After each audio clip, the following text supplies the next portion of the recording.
Welcome back to No Chill with Gilbert Arenas. Our guest today, legend out of Duke. Dookie Blue Devil, 13-year NBA career, a member of what I consider the greatest NBA championship team of all time, the 2016 Cavs. I appreciate you. Now, assistant coach with Ty Lue, the Los Angeles Clippers, Dahntay Jones. We appreciate you pulling up. Appreciate you guys. I forgot he's a LeBron fan, so he over here hyping up your championship. 3-1 comeback? 73-9 Warriors? That doesn't mean anything anymore. Deal. 73-9. Yeah, you're right. I'm just saying. But, all right, before we got a ton of stuff we're going to cover with you, but I got to hit you on something first. You're born in Trenton, New Jersey. I was born out that way, too, but grew up in L.A. But New York Hoopers, they think that they have, the best ballers, even though obviously that title goes to L.A. But I want to ask you, do you feel like New Jersey Hoopers get the love that they deserve? I don't think so. We had this big conversation about, where you from? What do you declare is somebody where they being from? Is that where they were born at, or is where they went to high school at? But we got a bunch of guys from Jersey that can hoop. My cousin Al Harrington was the number one player in the country. Shaq was born in Jersey. Kai is from Jersey. We got hoopers that have come. J.R. Smith, Jersey. We got a whole bunch of people that have come through, and we don't get a lot of credit because we don't really stand on the whole New York side of everything, and we definitely keep ourselves separate from New York. I personally think But Cali get the New York. No, of course we the best. I wouldn't say y'all the best. Y'all the biggest state. We're the best ballers. Okay, cool. Cali or LA? LA. This crew of guys in the NBA right now, currently, yes. Period. Not at all times. Baron Davis. All of them, right? Paul Pierce. Baron Davis, Paul Pierce, they're in the same. Yeah, they're in the same. Yeah, crew, we all like this. But after that, and then you go the Valley's finest. Yeah, the Valley. Yeah, you got all of us, man. But what's so funny is New York fell off with Marbury now. I wouldn't say they fell off with that. No, because the problem with New York is that guys go to prep schools other places. Yeah, because they be old as shit. They be 20 in high school, so they got to go. LA is old now, too. Now they got 19-year-old freshmen and stuff right now, so let's not do that. We done fell into that pool, but that's what happened to New York, though. It was everybody became, Maine and... But 50-year, 6-year, 7-year prep schools. Like you said, grown men. Families coming into college already. I ain't gonna... But see, I think that's why no one can keep up with New York ballers because they prep school... They're junior, senior year, so you don't know where they are. It gets a little tricky. Yeah. So, want to hit you, okay, we talk about Jersey ballers. Who's the best player to come out of Jersey that you've played against? Played against? Yeah, played against. So, not all encompassing, but somebody you hooped against. I mean, you could say Al, you could say, Kai. And there we have it. And I've technically played against for sure. Kyrie Irving, yeah. He's the most skilled guard, in my opinion, of all time. He can score in all levels. He can spot up, shoot. He can create for himself. He can post. He's one of the best finishers at the basket of all time. He's a lot to handle. Can go both ways. Finish both ways. Did you play against Wagner? I played against him my senior year, his freshman year. So he was All-State first team with me my senior year in high school. So it was him, me, Danny Miller, Al Harrington, Jason Williams was a junior. So he was that good already? Troy Murphy. He was that good already? Yeah, freshman he was destroying people. Okay. He could get to a bucket. He was just scoring. He could score 30 a game. I played him actually my senior year in the preseason, and I took a charge and he broke his wrist. And I almost died. Because they carried 200-300 people with him everywhere he went, and then they're in our gym about to shut our gym down. But he was young, so he didn't have his pull-up game together. He was just diving at the basket fully. I took a charge. He fell on his wrist. He's out a couple weeks. So they blamed you for that? They were ready? Kind of did, because he was Jesus in that era of basketball. He had a full crowd that followed him everywhere he went. I was at Rutgers, and I went to a state maybe championship game at Rutgers, and it was all arena full of people for him. Just for him. And they filled it up better than we filled it up. Jay-Z was at that game. You know what I'm saying? People really came to see him. He was a phenom, but before the LeBron James of the phenoms. He had our state on lock. Yeah, because when I was at Jordan camp. Jordan camp was at 99. No, Jordan camp. Yeah, no, 2000 is after my freshman year. And he came to the Jordan camp, and that's all you heard. They didn't care about nobody else. Listen, we got Wagner. And he never disappointed you. Just like his son. I went to see his son the other day. Mm-hmm. His son, he does not disappoint you. Like, he's out there fully dominating. They can score any level. He can play. He's tough. They can do it all. Like, especially on the high school level. Like, his son is nice. Son is nice? Yes. As they guarantee it, he is nice. He can get to a bucket. Yes. Okay. He ain't scared of nobody. Is he gonna be better than Pops? Probably, because Pops can give him some game. Like, every generation is gonna be better than the next, and that's what you hope for. You hope for that he can be better than Pops. Pops is gonna try and teach him where he went wrong and how he can make him better, and hopefully he can take it somewhere. Is he an explosion like Pops? Yeah. Okay. Yeah. Pops could shoot and Pops was shooting at the hash mark before people were shooting at the hash mark, right? You know what I'm saying? Like, Pops had a pull-up game as a sophomore. Yeah. Like, get to a spot and pull up when everybody else is just trying to run it into people and just not understanding the game of basketball. He got all that. He's fast. He can run the point. He can get downhill. He seems like he plays the game in a more full manner, but as a scorer too. Like, he can really control a game. So let's talk about your son, Tanner. Well, I was watching some highlights. That's his favorite. But it's tough. And for people that, obviously your NBA career, but at Duke and the stuff that you were getting off, I'm watching clips of your son. I'm like, damn, this looks like Dahntay back in the day when he was just free to go get buckets, do what he wanted to do. When you look, he's going to be a junior in high school now, right? Now, how do you help him? I saw an interview he did for a paper, and he was talking about just kind of dealing with the pressure of following in your footsteps. How do you help him deal with that? And do you put any pressure on him to follow in your footsteps as well, or to just, let him worry about being his own man and having his own game? Well, first of all, we have two separate games, period. My son is extremely skilled.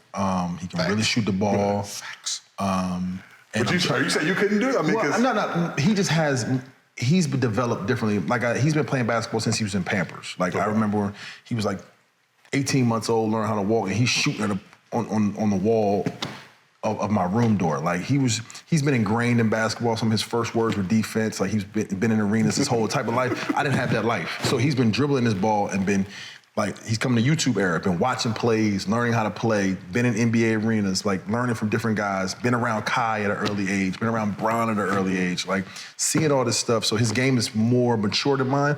I started really playing basketball in, like, 6th, 7th grade. Yeah. And never really thought about being a professional athlete until I got to college, until, like, my cousin Al was like, yo, when you coming into the draft? And I was like, how you do it? Like, I was always preparing for life after basketball. I was wanting to go get a college scholarship, play basketball in college, but, like, I didn't really think, it didn't really cross my mind that I could be a professional athlete. So from the door, that's been his focus. So he's kind of focused his game after, like, a Kai.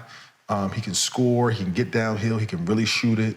He has my build, he's strong and athletic, but he just plays it. He plays it at a different level than I did because I didn't have the opportunity to be a guard. Like, I was the biggest person on my team. They put you in the post. Like, now they'll let a 7-foot person play guard. Like, back then, you're big, you're a center, you're a power forward. I didn't play guard to AAU in, like, my junior year, and my AAU coach was like, no, you're a shooting guard. I thought I was a 4. Okay, cool. Now I get to do some different things. But so he's been a point guard his whole life, a big point guard at that. And he had some gifts that I just didn't have. I didn't focus on shooting. I just was just having fun and hooping. Yeah, I'm his agent, so. Yeah, he loves the kid. Yeah, so he's better than Dahntay. No, yes, yes. We got all the skills. We got the dribble skills. We got the hesitation, and I'm kind of disappointed in Dahntay because he put him on another AAU team when that's my guy. That's always been his guy. I teach my guy 1-4 flat. Do not care about the rest of the team. The 1-4. He was the one I used to say, hey, don't pass. It's okay. Do you. 1-4 flat. Yeah, he's bad. He's bad for him in that area. But how I try to help him out, we watch clips. Like, now that I am a coach, I get to see it in a different capacity, break the game down for him, show him how to be a point guard.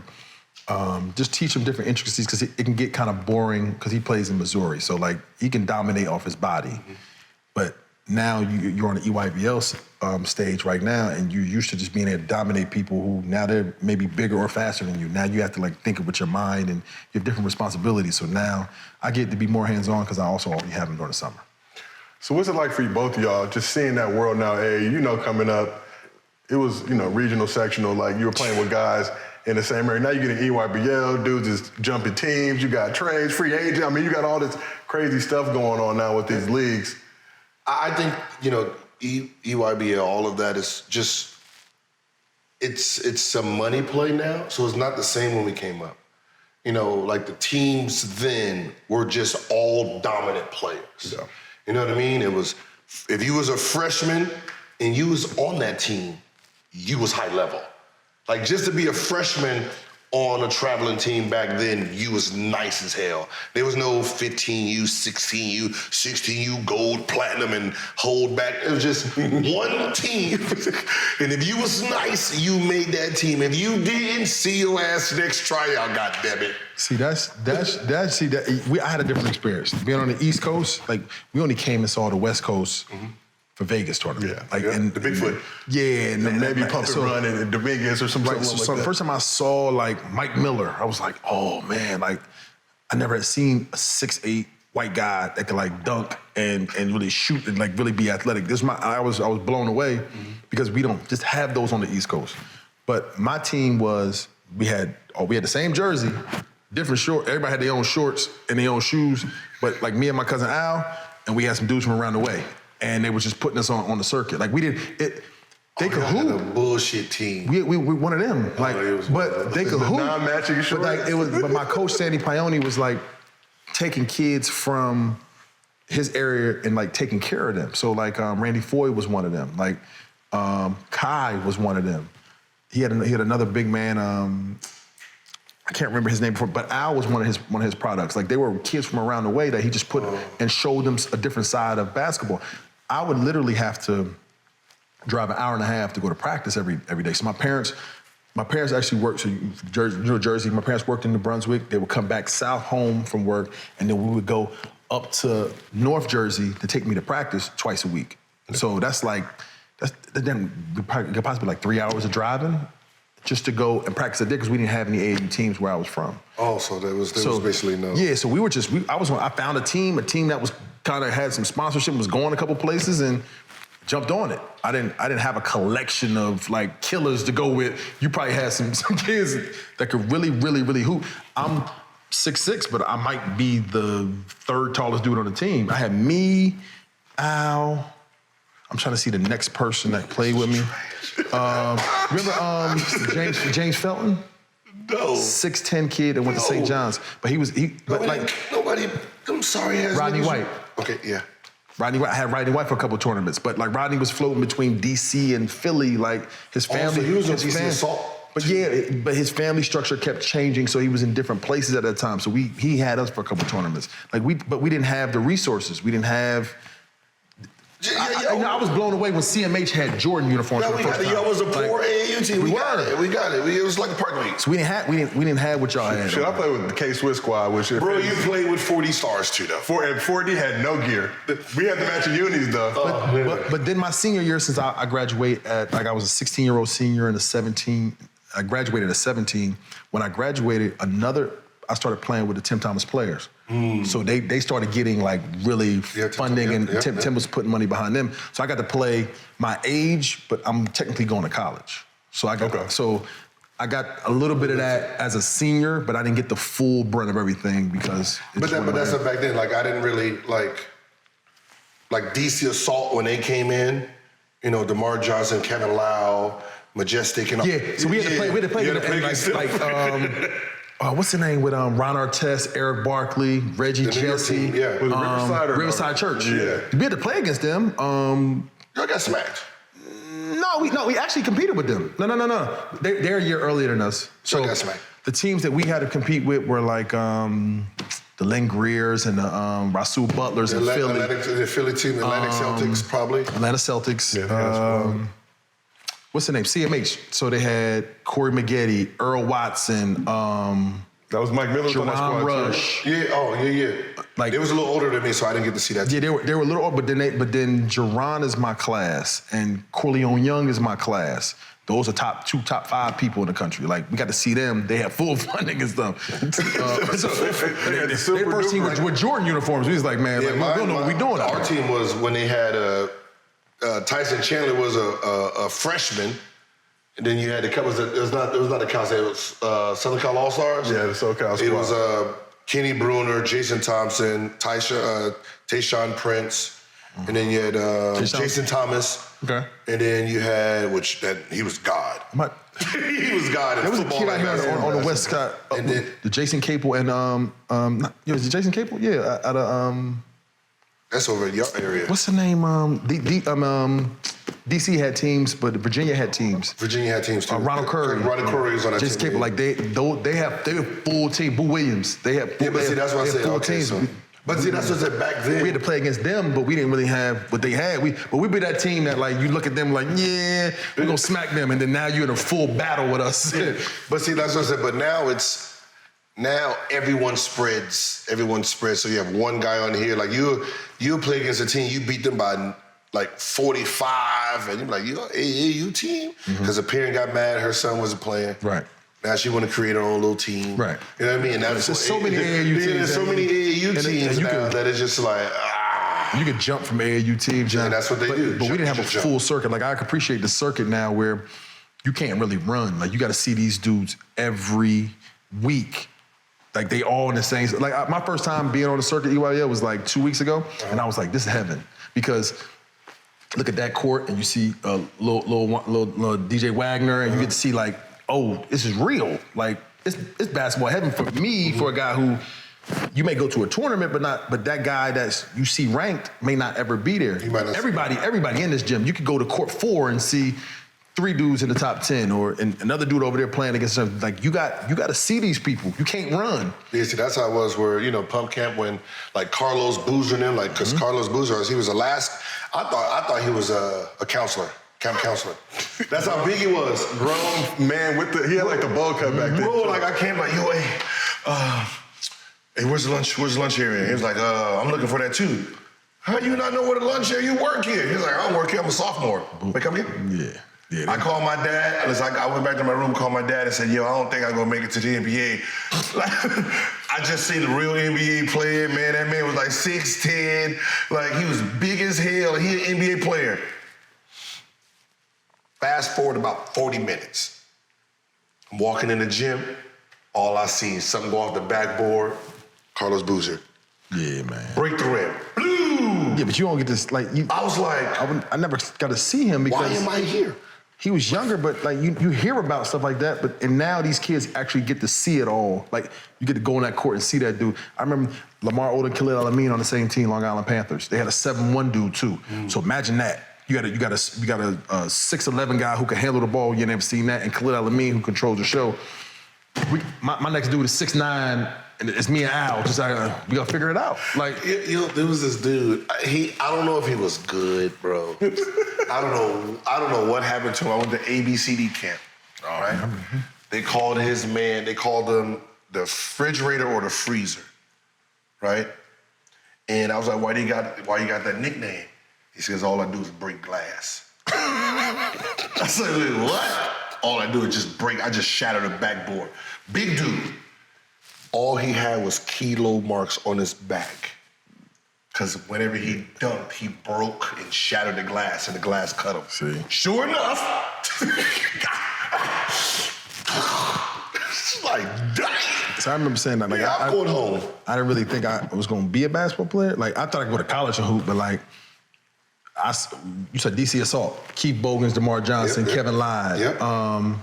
Other dude that went to, another big man went to Maryland. That was on the Final 14 with them. They're big. Lonnie Baxter? Lonnie Baxter. Okay, cool. We start the game off. It's a break. DeMar Johnson dunked from the free throw line on one of my teammates. This ain't for me, man. Okay, like, we gonna get this game over with, but like, they got full animals. It's wild though, you see dudes like DeMar and what he meant back in those days, and now people, but casual, whatever term we want to use, they don't even have an appreciation For like when dudes like that used to show up at the gym. I remember you talking about Boozer and Ebo, when they had like Deshaun Stevens. I literally tweeted about this. I had to guard Boozer. I'm like a sophomore, junior in high school. Like, what am I supposed to do with this big ass grown man just getting embarrassed? Like, this grown man, like this look like my dad. Yeah, but DeMar came like a grown man. He had a full Coogee outfit. Yeah, like furs, DeMar was that he had dude. Full, For sure. Yeah, he was a full funded individual. Yeah, individual. Like This is like pre-social media. These were the dudes you knew about, because you would read whatever it was, and it was like, oh yeah, DeMar is that dude. Yeah, and he really was. DeMar was that dude. When he came west, he was that dude. On this side, you had like Ray Young. You had Ray Young. Vincent Yarborough was that was people that like you hear about. But I don't get to see them until ABCD. Yeah. And you either go to ABCD camp or Nike camp. So I saw the Ray Youngs and the Vincent Yarboroughs for my first time at ABCD, being a junior, and I was like, okay, now I can compete, but you just hear a name, you see lists, and then now you get to put a face to list. Oh, that's him. All right, cool. Like they myths. What's so funny is I had to go back. Somebody's like, yo, where did you rank in your draft? I mean, where did you rank in high school? And I said, I think I broke 99. Same thing. So somebody was like, who was in front of you? I was like, I don't know. I was always at the bottom somewhere, like 100, 150. I never actually looked at the top of the list. I never looked up there. Right. So what I did was, it was like a few years ago, I went back and looked, and I didn't realize Joe Johnson, they were actually all in my class. It was just niggas at the top. it was at the top. All I knew from that, like in my class, who was like the man, it was basically Carlos Boozer and DeMar Johnson. That's the only person I seen from the heavens come down to this area. Other than that, I was in that 150 area, and I was just. But that gives now we got sons, right? So now that gives them like the ability of like now we have the foresight to look and tell them like, listen, don't matter where you are right now. Like, as long as you just keep getting better and better every year, because if I probably pulled somewhere I was like 95, and then I was 30 at the end of the year. But it didn't matter. Those names at the top, that does not translate into what you want to do. So like, as long as you just keep getting better and better, some of that stuff just fizzles out. Like, some people just don't like basketball no more. Some people got bad habits. Some people can't get through school. Some people just like, it was just given. The number was given. Sure, like it's a whole. They was in the right place at the right time, and now it's you hard. See some of these dudes and how they talk and how they move, and like this dude's not gonna qualify. Right. This dude's not gonna qualify. Even now, like we got younger kids too that play on the same team. The top fourth grader. What does that look like for him? Like they're giving numbers out way too early. That fourth grader. Whoa. Hold on. I don't even know what you're. No. I'm not saying that. That's your fault. No. I'm not saying that. But you understand? I love him like he's mine. That's your fault. my guy. My role with him is let's not even pay attention to that, because some people are really like living and dying on it, like wearing on a T-shirt. Like whatever. That number don't make no sense because they don't know. We got to keep getting better every day. And the best thing that he has is brothers and other people in his circle to keep him humble. So, but some kids like like the kid, and I don't know, but like the kid Mikey Williams, I felt bad for him because he got a lot of attention early. He's the number one 9th grader. He's the number one 10th grader. Like, you know how hard it is to keep that X on your back, to not like get complacent, to not like. Where I know where my stuff came from, I was always chasing. And you keep chasing and chasing, and at the end of the day, we here. But the ability to keep chasing is hard when you keep giving kids numbers way too early, because then they get a little full of themselves and then they got to get humbled. You play your sons up so they can be humbled. Yeah, you have to start managing in that, because some people put their sons. We got like, he had to be 12. We played a 9U team. He the number one 9U player. Yeah, because he's 13 years old, man. Like, yeah, he gotta be. Like, what you want to, but people care about those numbers more than anything. They gotta just keep getting better, and they gotta love basketball, because you can't do anything with basketball if you don't love it. If you don't love this, and you don't care about getting better, and you don't care about like making sacrifices and when things get tough and just having fun with it, then none of this stuff is gonna be for you. None of it. So, question for both you guys: you playing in the pros? Were there guys that literally you thought didn't love the game? And how? Bro. And how many on a squad? And how hard is it for players like yourselves who love the game, live, breathe, eat, sleep it, to be around guys that are just there for a check or whatever it may be? I played with some guys that was so talented that they didn't have to put in a tenth of the work like I put in. And I played with guys who didn't love basketball at all and just showed up. Like, I played with a guy, we had practice at 12. You could see every day he walking in the gym at 11:57 to get dressed. and somehow he find his way out at 12. And when practice over, you bring it in, boom, he walk out. Mm-hmm. Don't get no extra shots up, no shooting time before the game. Go in there and get busy. He never maximized his potential. He'll start, go in there and get busy, go home. Just doing it because that's what fed his family. That's what he always done. From a small town, but like. You play with Gilbert? Huh? Nah, I ain't got nothing to do with that. I'm getting about it. Hold on. I'm just saying. One thing that kind of like destroyed me, right? I signed with the Nuggets one year, and I signed after Summer League. So I showed up, right? I was gonna be the 15th man, and I was gonna work my way through whatever. I showed up to Denver. Me and JR got there early because we was gonna start working out early. And every day, Allen Iverson would call and be like, "Yo, come to Dave & Buster's." They'll play shuffleboard and they'll play pool to about 11:30, 12 o'clock. AI go to the club. You know, AI like to have a few drinks. Mm-hmm. He'll walk out the club. What time y'all going to the gym? We'll be there at 11. Me and Jerry at 11. AI don't show up. This is for like 2 months. Get to training camp. AI do a couple stretches. Call the ball dude, like, give me like 25 spots, 5 shots. And he fully AI. He ain't touched the ball all summer. Not saying he didn't love it, but like, that's just, he was so gifted that like, it just poured out of his pores. And you find that in the NBA sometimes, some guys just can be so gifted, they don't have to love it. They don't have to put work into it. Not saying that he didn't work. I never saw him work. He always said he was gonna work. He probably put so much work in prior to that by the time he was said, I just heard him say he was gonna work. I heard him say he was gonna work, but like at that point in time in his career, he didn't have to do anything just to be AI. It just was him. You get a mix of those things. Super talented guys that don't have to put that much work, guys who just are physically gifted, don't care about basketball, just do it to support their families. And then you got guys who actually love it, and you can see that. You can actually see that by watching the game. But what's so funny, but that's where the clash comes in at. That's where teammates don't get along. That's where teammates don't get along. So, and this was always my theory. This was always my philosophy. You got a person like him who's sleeping in an arena and like shooting at 3 o'clock in the morning. So now I know I'm prepared, and you can't make a shot because you don't do nothing like that, and y'all clash, right? And I'm like, well, so you're like, yo, we're gonna drop a player for him. Wow. That he was at the club all night. I'm not passing him the ball. But fans don't know that. No. People from like SportsCenter to Stephen A's, they don't know that. They're like, yo, dude is selfish. Nah, I'm not selfish. Him partying all night, thinking he gonna get the ball is selfish. Right. I took 1,000 shots last night getting ready for this game 7. He was in the club, 3 girls. And you want me to pass him the ball? No, not happening. Not gonna do it. You get psychopaths like him. I think that it's like, but it's all from a good place. Like, no, right? But you understand it, though. What you're saying. Yeah, I know we're a team, but we all do our things. But you gotta, because I don't have the gift you have, I have to work for it. So when I don't see you working, it's like, no, I don't want to reward that. You've been rewarded too much for that lazy shit. I don't want to do it. That's what makes good and bad teams, like teams that like they got talent but they can't really figure it out, like because it'd be like a little clash between like the workers, the non-workers, guys who care about it, who really will get some sleep, who really pay attention, like who really live and die to winning a basketball game rather than this is what I do. No Chill is brought to you by Wondery. If you love No Chill and are looking for more in-depth sports stories, The Lead, a podcast from Wondery, has you covered.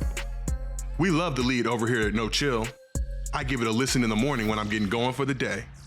Some episodes are 10 minutes, some are 30 minutes. It's everything you need from the stores and nothing more. The show is hosted by Anders Kelto and Tiffany Oshinsky. And they tackle everything from championship wins inside the locker rooms to fully detailed analysis of the situation with Brittany Griner's Russian detainment. There's a new episode every day, and it's always a story you'll want to know about at the water cooler or at that weird few minutes before the Zoom meeting gets going. Listen to The Lead on Apple Podcasts, Amazon Music, or you can listen ad-free by joining Wondery Plus in the Wondery app. Again, No Chill is brought to you by Wondery. So let's talk about Duke a little bit. I'm gonna give you a hypothetical. So Coach K's having a cookout, invites all the former Duke players. Okay. Who gets the big piece of chicken? Shane Betty. Shane's taking it. Christian Laettner's not getting it. Bobby Hurt, like, Shane Betty. Shane's taking it. I think Shane Betty ain't gonna get that big piece of chicken. Zion, they're not I don't know doing their it. relationship, but for me, Shane Shane Betty. gonna get that chicken. He's taking the chicken? And Coach K, Shane, you want something else? Over late? Who? Late Christian Laettner? I think Shane. Shane is taking the chicken from Christian I think Laettner. Shane's one of his guys, man. They've been Shane. Grant might get the big piece of chicken too. Are they gonna split They it? might fight. They might fight for it, yeah, but yeah. If Coach K's making potato salad, is there raisins in it? Nah. Is it good? Southside Chicago. He gonna Okay, tell you. it's good, Chicago? good seasonings, appropriate. He gonna tell you not too much He mayonnaise. gonna tell you straight. I'm from the South Side of Chicago. Mind you, I didn't even want to go to Duke. Whole nother story, but I didn't We hear, care but about. that's- I was we on hear- my way to Arizona, Wow. but that's just because I had never been there. I had never been to Arizona before. Did you so- take a trip out there before? Never. You were just like, I'm rolling. I'm transferring, and I had put my list of schools together. So What year? 2000. What the year? the The year you Natty got year, right? smacked in the national championship. Oh, you'd have been I'd have been redshirting, and you'd have left. You'd have left. Backup. I'd have been redshirting, you'd have left, and I'd have came in, and they forgot all about you. Hold on. I think they did it anyway.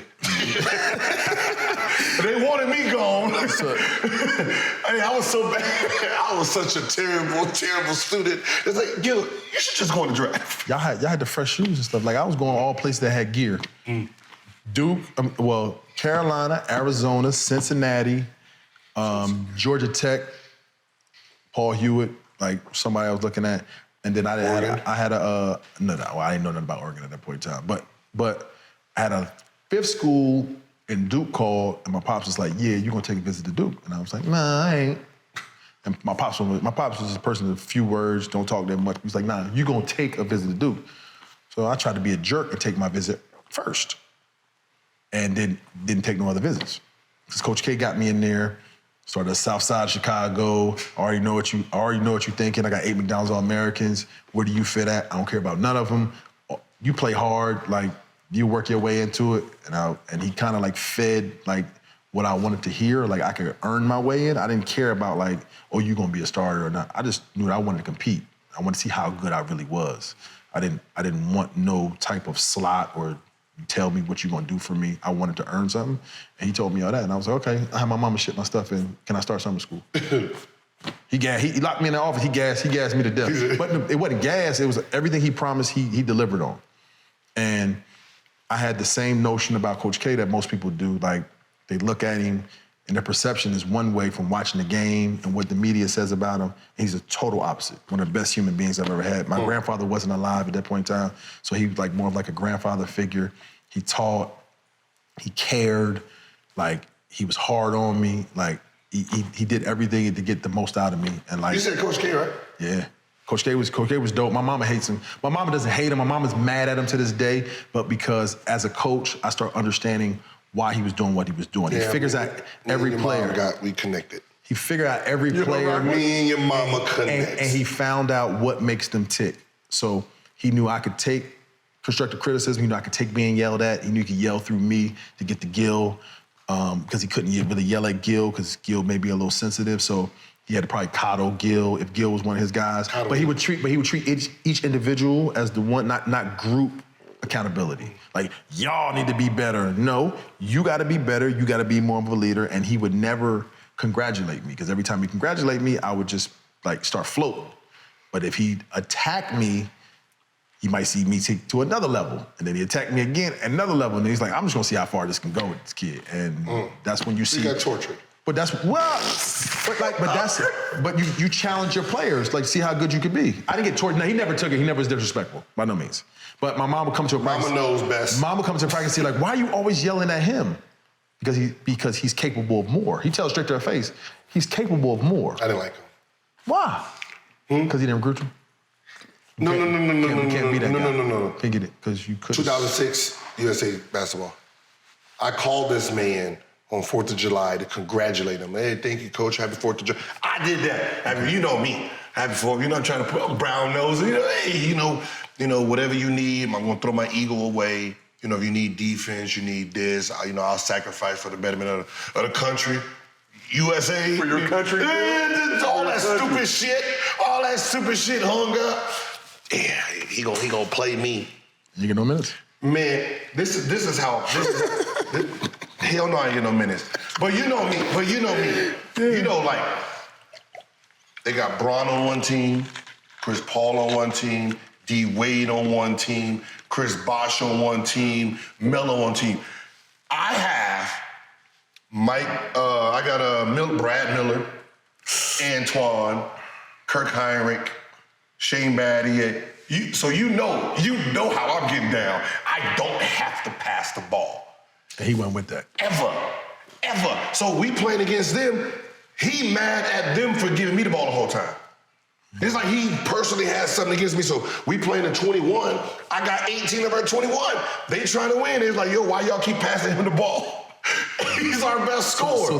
So that's why you have a riff with him because he's mad at them for giving me the ball, and then so when we get in the game, everybody else playing but me. we too old for this, Gil. We playing Lithuania.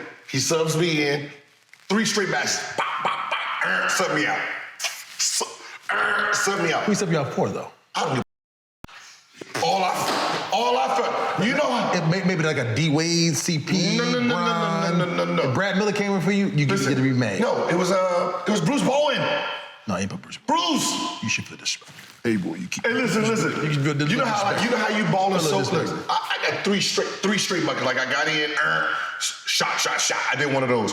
Boom, right? Sub. Ooh, about to get heated. What's up? Me? I just got in 40 seconds ago. Yeah. Nigga sit on the bench. Because you couldn't beat Agent Zero. He let everybody else beat everybody. He was everybody. He did. He played me to the left. He did. We played Brazil. Did you get a gold medal? Get hurt. No, we played Brazil. D Wade get hurt. He had to put me in. Locked up Barbosa. Hit a shot. Got the offensive rebound. We end up winning the game because of it. Did you win? Did you benched? Did you get a gold medal? No, I left. They give you like an honor. I left. They give you an honorary gold medal. No, I left with Tupac. That's where 50 points came in at. That's where I said I'm giving 50 to Mike D'Antoni because they was assistant coaches. Y'all did that shit. Okay. I wish you would have stayed.